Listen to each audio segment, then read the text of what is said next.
So, first off, thank you everybody on Twitter for voting for this week's topic, which is purity culture. So, let's get into it. So, if you do a quick Google search on purity culture, the first thing that comes up is American evangelism and the push for abstinence, where young people, especially girls, take abstinence pledges and wear purity rings because the point is to wait until marriage to have sex.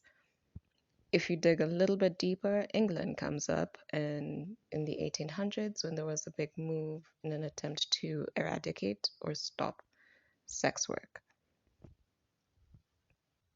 So, this idea around purity culture, of course, spread into African societies.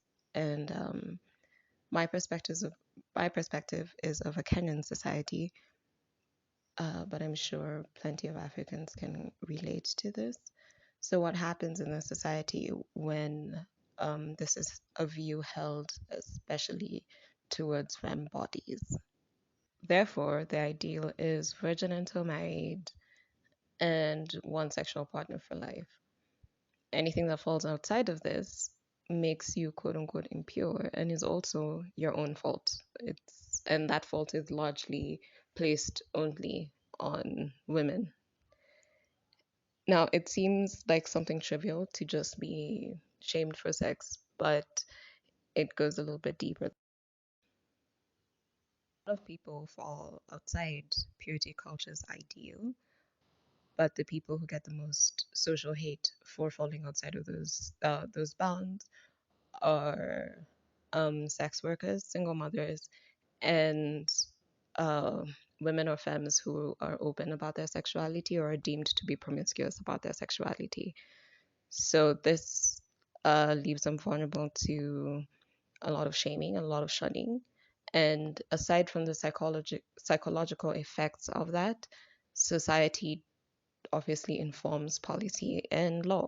Sex work is heavily criminalized, and the result of that criminalization is an attack on the supply and never the demand. This leaves sex workers extremely vulnerable to abuse and various violations and people taking advantage of them.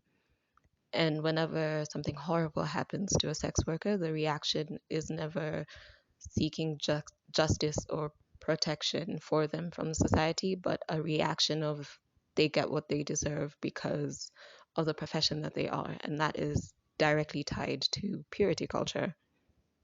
Single moms are consistently under attack socially, and even if they're the parent that stay, even if it's in an amicable separation, single mothers end up having a harder time because of purity culture and the way that they're viewed. And even if legally, in Kenya at least, there are some decent laws for things like child support and other legal guidances for co parenting, socially it makes it very difficult for a single mother to seek those those protections and those legal protections and have those legal protections implemented, whether it's from the people around you discouraging it, whether it's threats of violence that makes you too afraid to do it, or simply just not being able to access it or having the mentality that your own mentality that you must do it by yourself because, well, this is what you deserve. And also, purity culture and rape culture heavily intersect. So, from placing a large amount of shame on survivors of sexual violence, it's also the ideas of purity culture and what purity culture upholds is used to victim blame. So a survivor goes to report or tells the story of what happens, and instead of empathy and protection, the reaction is people asking what they were doing, where they were, what they were wearing, why did they do X, Y, and Z. These things are very much tied to purity culture. Fortunately, society evolves. And as we evolve and continue to evolve, a lot of gender centered movements counter purity culture. And one of those ways is through sexual liberation. And while many people mistake sexual liberation as people just advocating for everybody to have more sex. It's more about understanding that sex is a very intimate choice and very intimate act, and therefore it is up to you to decide how much sex you want to have, or how little sex you want to have, how you want to have it, and to also understand that sex is not something that dictates your value, or dictates your worth, or dictates how you should be treated, or the quality of life you deserve.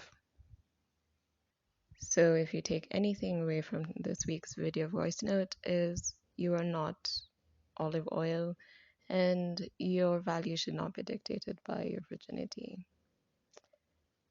Thank you for listening. Subscribe for weekly videos, follow on social media, and support on Patreon, or tip me on coffee.com. All the links are in the description.